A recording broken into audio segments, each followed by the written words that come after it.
Postpartum Document is the most highlighted work by Mary Kelly, who is both an artist and feminist.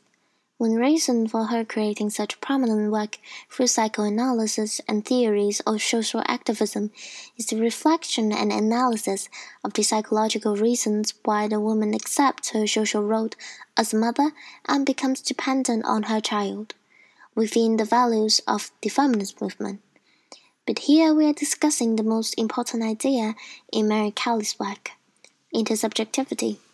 The basic meaning is that through the reciprocity of the process of socialization, the personality of one person is formed in relation to the personality of another person, and vice versa.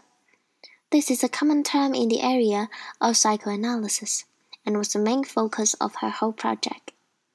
After she had been inspired by a psychoanalyst, Jacques Lacan, who emphasized that intersubjectivity is always full of tension or conflict, Mary Kelly admitted that there is certainly a conflict between the desire to have the child and the separation from the child in their mother-child relationship. On the one hand, she wants to feel herself to be a mother by having the child. On the other hand, with the child gradually separating from her, she develops the fantasy that she somehow still has the child.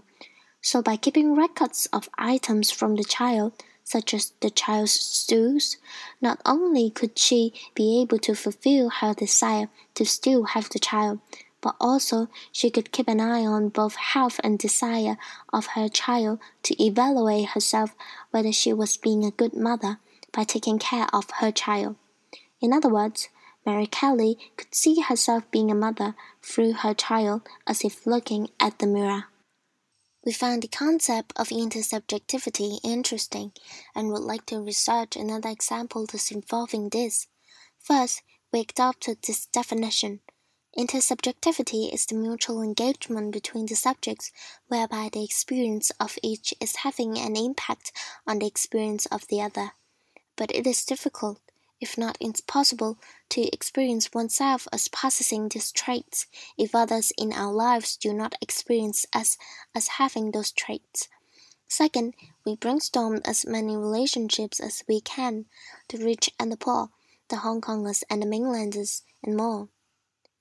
These relationships are full of tensions and conflicts, and because of this, we want to show that they are the factors that can alter one's characteristics for a particular relationship.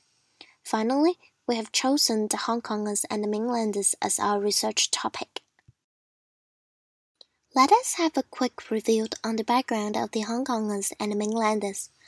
Although mainland China and Hong Kong are geographically close to each other and both share the same ethnic group, there are many distinctions under the one country, two systems, mainly in terms of cultural and language, which contribute to tensions and conflicts between the Hong Kongers and the mainlanders.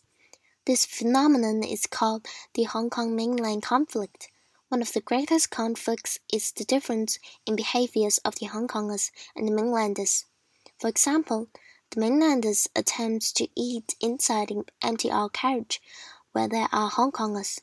As most Hong Kongers know, eating or drinking is not allowed on train, and they cannot violate this rule in a moral sense, as this will affect others and also the environment of the train. In response to such situation, similar experience will build up to create a stereotype of the mainlanders whom the Hong Kongers think lack social conduct. Psychologically speaking, stereotyping and social identity theory can be closely related to each other. By stereotyping, we infer that a person has a whole range of characteristics that we assume all members of that group have. Stereotypes lead to social categorization, which is one of the reasons for prejudiced attitudes leading to in-groups and out-groups. Through social categorization, the in-group will discriminate against the out-group, of which the in-group seeking to find negative aspects to enhance their self-image, especially when a cultural gulf happens between the Hong Kongers and the mainlanders. If one party finds the other behaving in an antisocial way, there will be conflict where they cannot approve of others' behavior and feel proud of their distinct social identity. 己屋企隔離或者你個社區隔離嘅一個屬於自己嘅街坊嘅地方。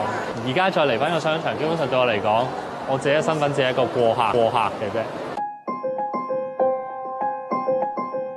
講到尾最恨自由行嘅唔係真係佢人好多。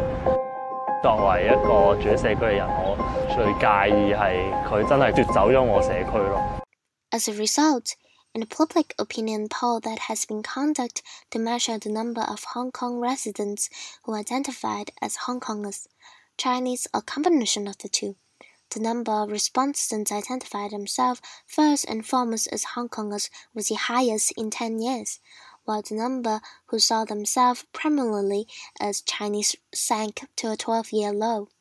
This can be regarded as an example of how one's characteristics change in relation to others with the explanation of social identity theory. In conclusion, our hypothesis is that conflicts can also be a factor applied to intersubjectivity to make one change.